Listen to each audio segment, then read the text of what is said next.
The Essex Shipbuilding Museum tells the extraordinary story of a small New England village that built more two-masted fishing schooners than any other place in the world. Essex Shipbuilding started in the late 1600s and ended in 1976 when the site became a museum. The Story family owned the Essex shipyard and built most of the vessels with Harold and Luther Burnham. They were quite the success and had achieved more than they had ever thought they would. Thousands of vessels had been launched from this shipyard since shipbuilding began in the 1600s. The demand for fishing vessels from neighboring Gloucester kept production high. This was when the famous fishing schooner was built, which caused the shipyard to have such a big impact on the fishing industry. It also had a big impact on trade. Essex was recognized worldwide as North America's major producer of the fishing schooner. This was a vessel that powered the fishing industry and changed maritime history. These large wooden vessels enabled fishermen to sail far offshore and to withstand rough seas.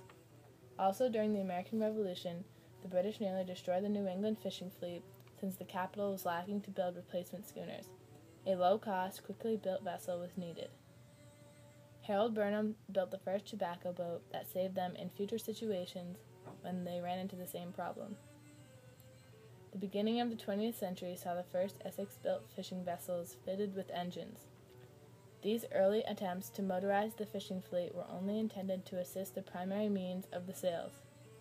Because these new engines were so useful in times or little or no wind, most of the traditional sailing schooners were equipped with diesel or early gasoline engines and were therefore called auxiliary schooners. The rising of foreign trade after the end of the Revolutionary War in 1783 allowed for the American ship industry to reestablish itself. In 1790, American ships carried 40% of the value of goods carried in nations' foreign trade, and by 1807 they were carrying 92%. The laws also forbade foreigners to buy American-built ships. More of these ships were owned by Americans, greatly increasing the United States' share of the world's trade.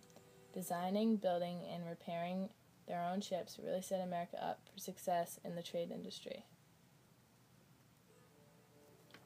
Shipbuilding in Essex also created many jobs for the townspeople and took advantage of their skills. It took many different steps to build a vessel as well as the right number of people to do it. If it weren't for a small talented group of men called the Caulkers, the famously well-built ships of Essex would never have made it out of the river basin. Essex will forever be known as the village that became an industry. Within a 2-mile radius of this building, there once flourished a shipbuilding industry so great that it held a privilege on the development and construction of vessels for America's fishing fleet.